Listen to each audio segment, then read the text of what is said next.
വൈകുന്നേരമായപ്പോൾ ഏട്ടൻ ഇതാ ചിക്കൻ കൊണ്ടുവന്നിട്ടുണ്ട് കേട്ടോ. കുറേ ദിവസമായി ഞങ്ങൾ ചിക്കൻ കറി വെച്ചിട്ട് ചിക്കൻ വെക്കാറേ ഇല്ല.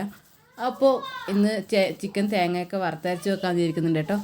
അതിന് വേണ്ടിയിട്ട് ഇതാ ഉള്ളിയൊക്കെ നല്ലപോലെ മുറിച്ചിടുന്നുണ്ട്. ഒരു വലിയ ഉള്ളി എടുത്ത് ചെറുതായി മുറിച്ചിടുന്നുണ്ട്. ഉള്ളിയും തക്കാളിയും വഴറ്റിയിട്ടൊന്നും വെക്കുന്നില്ല, കാരണം അപ്പോഴും കുറേ എണ്ണ വേണ്ടി വരില്ലേ. അത്രയും എണ്ണ വെറുതെ എങ്കിൽ നമ്മൾ വഴറ്റി പോകണ്ടെന്ന് വിചാരിച്ചു. അപ്പോൾ ഒന്ന് ഉള്ളിയും തക്കാളിയും ഒന്ന് വഴറ്റാൽ ജസ്റ്റ് ഇഞ്ചിയും തക്കാളിയും പച്ചമുളകൊക്കെ മുറിച്ച് പിന്നെ തേങ്ങ വറുത്തിട്ട് അരച്ചിട്ട് അതിലേക്ക് ചേർക്കാൻ ഇരിക്കുന്നുണ്ട് കേട്ടോ. അങ്ങനെ ഉള്ളി മുറിച്ചു, തക്കാളി മുറിച്ചു, പിന്നെ ഇഞ്ചി മുറിച്ചു. ഇതാ ഇഞ്ചി മുറിച്ചുകൊണ്ടിരിക്കുന്നുണ്ട്. പിന്നെ ഒരു കുഞ്ഞു കഷ്ണം ഇഞ്ചിയും ഒരു 3-4 അല്ലി വെളുത്തുള്ളിയും പിന്നെ ഒരു ഉള്ളി പിന്നെ തക്കാളി പച്ചമുളക് കറിവേപ്പില ഇതൊക്കെയാണ് കേട്ടോ അതിലേക്ക് ഇട്ടിട്ടുള്ളത്. അപ്പോൾ ഇതൊക്കെ ചേർത്തിട്ട് ഒന്ന് വെള്ളം ചേർത്ത് അതിൽ മിക്സ് ആക്കുന്നുണ്ട്. അതിന് മുന്നേ ഞാൻ കുറച്ച് ഉപ്പും മുളകും മഞ്ഞൾപ്പൊടിയൊക്കെ ഒന്ന് പെരക്കി വെച്ചിട്ടുണ്ടായിരുന്നു കേട്ടോ കുറച്ച് നേരം. അതിന് ശേഷം അത് വേവിക്കാൻ വെക്കുന്നുണ്ട് കേട്ടോ. അങ്ങനെ അത് വേവിക്കാൻ വെച്ചിട്ടുണ്ട്. അപ്പോൾ ഒരു തണ്ട് കറിവേപ്പിലയും കൂടെ പുറത്തുണ്ടായിരുന്നു എടുത്തത്, അപ്പോൾ അതും കൂടെ ഞാൻ അതിലേക്ക് ഇട്ടിട്ടുണ്ട്. പിന്നെ തേങ്ങ ഉണ്ടായിരുന്നില്ല കേട്ടോ, അപ്പോൾ ഞാനത് തേങ്ങ പൊട്ടിക്കുന്നുണ്ട്.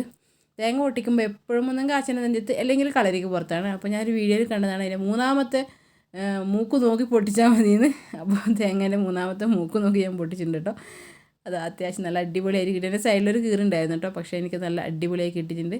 1 2 3 കൗണ്ട് ചെയ്തിട്ട് മൂന്നാമത്തെ ആ ഭാഗം നോക്കി ഞാൻ പൊട്ടിച്ചു. നല്ല അടിപൊളി തേങ്ങേൻ്റെ വെള്ളമായിരുന്നു കേട്ടോ. അപ്പോൾ ഇവിടെ ആർക്കും വെള്ളത്തിനോട് വലിയ താല്പര്യമൊന്നുമില്ല, അപ്പോൾ അതുകൊണ്ട് തന്നെ ഞാൻ കുടിച്ചു. അങ്ങനെ തേങ്ങ ഇതാ ഞാൻ ഉഷാറായി തേങ്ങ കണ്ടിക്കൊണ്ടിരിക്കുന്നുണ്ട്. അങ്ങനെ തേങ്ങ കുറച്ച് ഓയിൽ ഒഴിച്ചിട്ട് ഒന്ന് വറുത്തെടുക്കുന്നുണ്ട്. അപ്പോൾ ലോ ഫ്ലെയിമിൽ വെച്ചിട്ട് തേങ്ങ വറുത്തെടുക്കുന്നുണ്ട് കേട്ടോ. വറുത്തെടുത്ത് പിന്നെ തേങ്ങ അരക്കുന്നതെല്ലാം മറന്നുപോയി, വറുത്ത് എടുക്കുന്ന ആ വീഡിയോ മറന്നുപോയി. ലാസ്റ്റ് തേങ്ങ ഒഴിക്കുമ്പോൾ മാത്രമേ എനിക്ക് ഓർമ്മയുള്ളൂ കേട്ടോ വീഡിയോ എടുക്കാൻ വേണ്ടി. അപ്പോൾ ആ കഷ്ണങ്ങളൊക്കെ നല്ലപോലെ വെന്ത് വന്നിട്ടുണ്ട് കേട്ടോ. അപ്പോൾ ആ തേങ്ങ അരച്ചത് അതിലേക്ക് ഒഴിച്ചു. പിന്നെ ആവശ്യത്തിന് കുറച്ച് വെള്ളവും ഒന്ന് മിക്സാക്കി അതിലേക്ക് വെച്ചു. കുറച്ച് ഗരം മസാലയും കുറച്ച് കുരുമുളക് പൊടിയും ഉപ്പ് കുറച്ച് കുറവായിരുന്നു, അതൊക്കെ ഇട്ട് നല്ലപോലെ തിളച്ച് എൻ്റെ കറി സെറ്റായിട്ടുണ്ട് കേട്ടോ. ഞാൻ കടുവാണ് പൊട്ടിച്ചത്. അപ്പോൾ വെളുത്തുള്ളി പൊട്ടിക്കണമെന്നൊക്കെ ഉണ്ടായിരുന്നു, പക്ഷേ മുറിക്കാൻ മടിച്ചിട്ട് ജസ്റ്റ് കടുവ വറുത്തിട്ടോ. പക്ഷേ സൂപ്പർ കറിയായിരുന്നു. ഇത് പലപ്പോഴേ ഞങ്ങൾ ഉണ്ടാക്കാറുള്ളൂ, അപ്പോൾ അതുകൊണ്ട് തന്നെ നല്ല ടേസ്റ്റാണ് കേട്ടോ. അപ്പോൾ കുറേ ആയി ഉണ്ടാക്കിയിട്ട്. അപ്പോൾ ഇതൊരു പിറ്റേ ദിവസത്തെ ഒരു വ്ളോഗും കൂടിയാണ് കേട്ടോ. വൈകുന്നേരവും പിന്നെ പിറ്റേ ദിവസവും കൂടെ ഞാൻ എടുത്തു കേട്ടോ. അപ്പോൾ രാവിലെ ഒരു 5 മണിയൊക്കെ ആയി. നല്ല വെയിലാണ് പുറത്ത്. നേരത്തെ നമ്മുടെ സൂര്യൻ വരും കേട്ടോ. അപ്പോൾ അങ്ങനെ നേരത്തെ വന്നുകൊണ്ട് തന്നെ നല്ല വെയിലുണ്ട്. ഇതാ ഞാൻ എണീറ്റ പാടെ ആ കർട്ടനൊക്കെ ഒന്ന് കെട്ടി വെച്ചു. പിള്ളേർക്കൊക്കെ സ്കൂൾ പൂട്ടിയിട്ടാണ് കേട്ടോ ഉള്ളത്. ഇനിയിപ്പോൾ റിപ്പോർട്ട് വാങ്ങാൻ മാത്രം പോയാൽ മതി. അതുകൊണ്ട് ഭയങ്കര മടിയാണ് എണീക്കാൻ വേണ്ടിയിട്ട്. എന്തായാലും ചോറും കറി ഉണ്ടാക്കണമല്ലോ എന്ന് വിചാരിച്ച് രാവിലെ തന്നെ എണീക്കാം കേട്ടോ. അപ്പോൾ ചിക്കൻ കറി ഉണ്ട് എനിക്ക്, പിന്നെ ചോറേ വെക്കണ്ടു. പിന്നെ ഇഡ്ഡലിക്ക് ഞാൻ അരച്ച് വെച്ചായിരുന്നു. സാമ്പാർ വെക്കണം. അപ്പോൾ കർട്ടൻ കെട്ടി ഞാനിതാ ഇനി യോധയിലേക്ക് ഇറങ്ങുകയാണ്. Good morning. അപ്പോൾ ഇതാ രാവിലെ എണീച്ചിട്ടുണ്ട്. പരിപാടിയെല്ലാം തുടങ്ങണം. അപ്പോൾ ഇതാ പെട്ടെന്ന് തന്നെ സാമ്പാർ വെക്കണം. സാമ്പാർ പൊടിയിടിച്ചാണ് വെക്കുന്നതെന്ന് പറഞ്ഞു കഴിഞ്ഞാലും എല്ലാം മുറിച്ച് കഷ്ണങ്ങളൊക്കെ എടുത്ത് വരുമ്പോഴേക്കും സമയമാവുമല്ലോ. എങ്ങനെയായാലും എന്താ പറയുക ലേറ്റായി. അപ്പോൾ ഞാൻ പെട്ടെന്ന് തന്നെ പരിപ്പ് കഴുകി പിന്നെ നമ്മുടെ മത്തൻ കുമ്പളങ്ങ മുറിച്ച് പീസാക്കിയിട്ട് അത് രണ്ടൊന്നും കൂടെ ഒന്ന് വേവിച്ചെടുക്കുന്നുണ്ട് കേട്ടോ.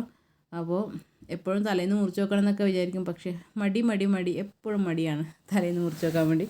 മുറിച്ച് വെച്ചിരുന്നെങ്കിൽ ഈസി ആയേനെ കേട്ടോ. അപ്പോൾ അതൊന്ന് വേവിക്കാൻ പറ്റുമോ. അതും പിന്നെ ഇഡ്ഡലീൻ്റെ മാവ് അത്യാവശ്യം പുളിച്ച് വന്നിട്ടുണ്ട്. ഞാൻ ലേറ്റ് ആയിട്ടോ, 10-11 മണിയാവറ്റോ 11 മണിക്കാറ്റാണ് ഞാൻ അരച്ച് വെക്കുന്നത് രാത്രി. അപ്പോൾ അത്യാവശ്യം ഒന്ന് പുളിച്ചിട്ടുണ്ട്, നല്ലപോലെ പുളിച്ച് പൊന്തിയെന്നുള്ളൂ. അത് മതി കേട്ടോ. അപ്പോൾ നല്ല ക്രിസ്പി ആയിട്ട് നല്ല സോഫ്റ്റ് ആയിട്ടുള്ള അപ്പം കിട്ടി എനിക്ക്. അപ്പോൾ ഞാൻ അപ്പത്തിൻ്റെ മാവൊന്ന് അരച്ചു. പിന്നെ രണ്ടാൾക്കും സ്കൂളില്ലാത്തതുകൊണ്ട് അവർ രാവിലെ ഒരു 9 മണിയൊക്കെ ആകുമ്പോൾ എണീക്കത്തുള്ളൂ കേട്ടോ. അപ്പോൾ അത്ര വരെ ഞാനും കുറച്ച് നേരം കിടന്നുറങ്ങും ജോലിയൊക്കെ തീർത്തിട്ട്, ഏട്ടൻ പോയ പാട്. അപ്പോൾ അതാണ് എൻ്റെയും പരിപാടി കേട്ടോ. ഇപ്പോൾ അങ്ങനെ ഇതാ സാമ്പാറായിട്ടുണ്ട് കേട്ടോ. സാമ്പാറിൻ്റെ ബാക്കി പരിപാടിയൊന്നും വീടെടുക്കാൻ സമയം കിട്ടിയില്ല, സാമ്പാർ ആയതിന് ശേഷമാണ്. അങ്ങനെ സാമ്പാറായി. പിന്നെ അങ്ങനെ സാമ്പാറായി ഏട്ടൻ കഴിച്ചിട്ടൊക്കെ പോയട്ടോ. പിന്നെ ഇത് ഏട്ടൻ്റെ ലഞ്ച് പാക്ക് ചെയ്യാണ്. അപ്പോൾ ഇത് ഞാൻ പറഞ്ഞായിരുന്നില്ല ചോറ് വെക്കണമെന്ന്. അപ്പോൾ ഞാൻ നെയ്ച്ചോറ് പോലെ വെക്കുവാണ് കേട്ടോ ചെയ്തത്. ഗ്രീൻ പീസ് ഇട്ടിച്ച് ഇവിടെ എല്ലാവർക്കും അതാണ് കേട്ടോ ഭയങ്കര ഇഷ്ടം. പിന്നെ ഉള്ളിയൊന്നും ഇടാറില്ല, ജസ്റ്റ് ഗ്രീൻ പീസും ഇതൊക്കെ ഇട്ടിട്ട് നെയ്യിലൊന്ന് വെള്ളം വറ്റിച്ചിട്ട് എടുക്കും. പക്ഷേ നല്ല ടേസ്റ്റാണ് നമ്മുടെ ചിക്കൻ കറീൻ്റെ കൂടെ. അപ്പോൾ അത് നല്ല അടിപൊളിയായിട്ട് കിട്ടിയിട്ടുണ്ട് ചോറ്. പിന്നെ നമ്മുടെ ചിക്കൻ കറിയും, ഇന്നലെ ചിക്കൻ കറി ഞാൻ ചൂടാക്കിയിട്ട് എടുത്തു വെച്ചിട്ടുണ്ട് കേട്ടോ. അതൊരു പാത്രത്തിലേക്ക് ഒഴിക്കുന്നുണ്ട്. അതാണ് ഇന്നത്തെ നമ്മുടെ ഉച്ചക്കത്തെ ചോറും ലഞ്ച് സ്പെഷ്യൽ. പിന്നെ കുറച്ച് തൈര് ഇടുന്നുണ്ട് കേട്ടോ. അപ്പം തൈരും ഒരു പാത്രത്തിലിടുന്നുണ്ട്. അപ്പോൾ ഇത്രയേ ഉള്ളൂ ഇന്നത്തെ ലഞ്ച്. പിന്നെ കുട്ടികൾക്ക് വേണ്ടല്ലോ, അവരുണ്ടാവും നല്ല ഉറക്കമാണ്. ഇനിയിപ്പം വെക്കേഷനൊക്കെ കഴിഞ്ഞ് സ്കൂൾ തുറക്കുമ്പോഴേ വേണ്ടു.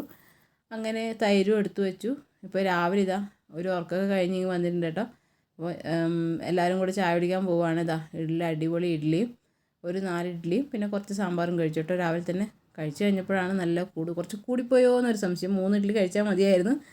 പിന്നെ ഇതാ ഉച്ചയ്ക്ക് ചോറ് എടുക്കുന്നുണ്ട് കേട്ടോ. അപ്പോൾ അതിൻ്റെ ഇടയ്ക്ക് കറണ്ടൊക്കെ പോയി. അപ്പോൾ കറണ്ട് പോയതുകൊണ്ട് തന്നെ കൂടുതൽ വീഡിയോ ഒന്നും വേറെ ഒന്നും എടുത്തിട്ടുണ്ടായിരുന്നില്ല കേട്ടോ. പിന്നെ നമ്മുടെ ജോലിയൊക്കെ കഴിഞ്ഞ് കുളിയൊക്കെ കഴിഞ്ഞ് ചോറ് കഴിക്കാൻ പോകുന്നുണ്ട്. അപ്പോൾ പാറൂട്ടിയാണ് കേട്ടോ വീഡിയോ എടുക്കുന്നത്. ഇതാ ചോറ് വിളമ്പി.